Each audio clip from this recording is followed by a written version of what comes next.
नमस्कार मित्रों, true voice devotional channel पर आपका स्वागत है। मित्रों, सावन मास के इस अवसर पर आज हम महाशिव पुराण के चौथे अध्याय का पाठ करने जा रहे हैं। शिव पुराण का चौथा अध्याय शुरू करने से पहले अगर आपने इस YouTube चैनल को सब्सक्राइब नहीं किया है तो सब्सक्राइब बटन दबाकर बेल आइकन प्रेस करें। तो आइए शुरू करते हैं चौथा अध्याय। चंचुला की शिव कथा सुनने में रुचि और शिवलोक गमन।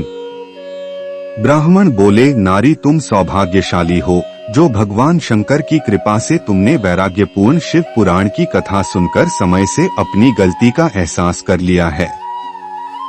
तुम डरो मत और भगवान शिव की शरण में जाओ। उनकी परम कृपा से तुम्हारे सभी पाप नष्ट हो जाएंगे। मैं तुम्हें भगवान शिव की कथा सहित वह मार्ग बताऊंगा जिसके द्वारा तुम्हें सुख देने वाली उत्तम गति प्राप्त होगी। शिव कथा सुनने से तुम्हारी बुद्धि शुद्ध हो गई है और तुम्हें पश्चाताप हुआ है तथा मन में वैराग्य उत्पन्न हुआ है। पश्चाताप ही पाप करने वाले पापियों के लिए सबसे बड़ा प्रायश्चित है। पश्चाताप ही पापों का शोधक है। इससे ही पापों की शुद्धि होती है। सत्पुरुषों के अनुसार पापों की शुद्धि के लिए प्रायश्चित पश्चाताप से ही संपन्न होता है। जो मनुष्य अपने कुकर्म के लिए पश्चाताप नहीं करता वह उत्तम गति प्राप्त नहीं करता, परंतु जिसे अपने कुकृत्य पर हार्दिक पश्चाताप होता है वह अवश्य उत्तम गति का भागीदार होता है। इसमें कोई शक नहीं है। शिव पुराण की कथा सुनने से चित्त की शुद्धि एवं मन निर्मल हो जाता है। शुद्ध चित्त में ही भगवान शिव व पार्वती का वास होता है। वह शुद्धात्मा पुरुष सदाशिव के पद को प्राप्त होता है। इस कथा का श्रवण सभी मनुष्यों के लिए कल्याणकारी है। अतः इसकी आराधना व सेवा करनी चाहिए। यह कथा भवबंधन रूपी रोग का नाश करने वाली है। भगवान शिव की कथा सुनकर हृदय में उसका मनन करना चाहिए। इससे चित्त की शुद्धि होती है। चित्त शुद्धि होने से ज्ञान और वैराग्य के साथ महेश्वर की भक्ति निश्चय ही प्रकट होती है तथा उनके अनुग्रह से दिव्य मुक्ति प्राप्त होती है। जो मनुष्य माया के प्रति आसक्त है वह इस संसार बंधन से मुक्त नहीं हो पाता।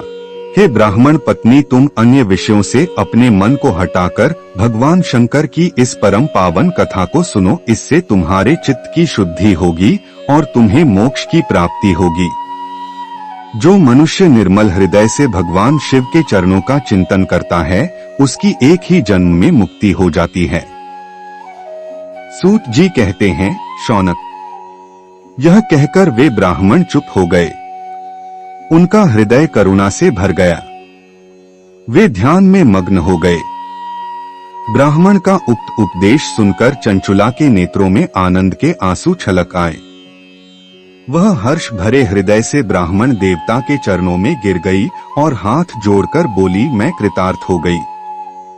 हे ब्राह्मण, शिव भक्तों में श्रेष्ठ स्वामिन आप धन्य हैं। आप परमार्थदर्शी हैं और सदा परोपकार में लगे रहते हैं। साधो, मैं नरक के समुद्र में गिर रही हूँ। कृपा कर मेरा उद्धार कीजिए। जिस पौराणिक व अमृत के समान सुंदर शिव पुराण कथा की बात आपने की है उसे सुनकर ही मेरे मन में वैराग्य उत्पन्न हुआ है। उस अमृतमयी शिव पुराण कथा को सुनने के लिए मेरे मन में बड़ी श्रद्धा हो रही है। कृपया आप मुझे उसे सुनाइए। सूत जी कहते हैं, शिव पुराण की कथा सुनने की इच्छा मन में लिए हुए चंचुला उन ब्राह्मण देवता की सेवा में वहीं रहने लगी। उस गोकर्ण नामक महाक्षेत्र में उन ब्राह्मण देवता के मुख से चंचुला शिव पुराण की भक्ति, ज्ञान और वैराग्य बढ़ाने वाली और मुक्ति देने वाली परम उत्तम कथा सुनकर कृतार्थ हुई। उसका चित्त शुद्ध हो गया। वह अपने हृदय में शिव के सगुण रूप का चिंतन करने लगी। वह सदैव शिव के सच्चिदानंदमय स्वरूप का स्मरण करती थी। तत्पश्चात अपना समय पूर्ण होने पर चंचुला ने बिना किसी कष्ट के अपना शरीर त्याग दिया। उसे लेने के लिए एक दिव्य विमान वहां पहुंचा। यह विमान शोभा साधनों से सजा था एवं शिव गणों से सुशोभित था। चंचुला विमान से शिवपुरी पहुंची। उसके सारे पाप धुल गए। वह दिव्यांगना हो गई। वह गौरांगी देवी मस्तक पर अर्धचंद्र का मुकुट व अन्य दिव्य आभूषण पहने शिवपुरी पहुंची। वहां उसने सनातन देवता त्रिनेत्रधारी महादेव शिव को देखा। सभी देवता उनकी सेवा में भक्तिभाव से उपस्थित थे।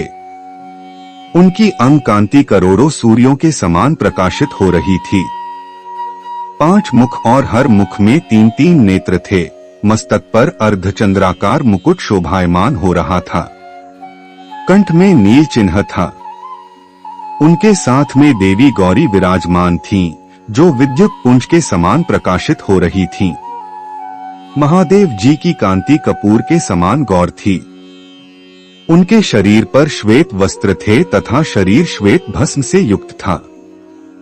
इस प्रकार भगवान शिव के परम उज्ज्वल रूप के दर्शन कर चंचुला बहुत प्रसन्न हुई। उसने भगवान को बारंबार प्रणाम किया और हाथ जोड़कर प्रेम, आनंद और संतोष से युक्त हो विनीत भाव से खड़ी हो गई। उसके नेत्रों से आनंदाश्रुओं की धारा बहने लगी। भगवान शंकर व भगवती गौरी उमा ने करुणा के साथ सौम्य दृष्टि से देखकर चंचुला को अपने पास बुलाया। गौरी उमा ने उसे प्रेम पूर्वक अपनी सखी बना लिया। चंचुला सुखपूर्वक भगवान शिव के धाम में उमा देवी की सखी के रूप में निवास करने लगी। मित्रों, अगर आप हमारे चैनल से जुड़कर संपूर्ण महाशिव पुराण का पाठ करना चाहते हैं तथा समस्त दुखों से मुक्ति पाना चाहते हैं तो कमेंट बॉक्स में ओम नमः शिवाय जरूर लिखें। महाशिव पुराण का 5वां अध्याय सुनने के लिए चैनल को सब्सक्राइब जरूर करें। धन्यवाद।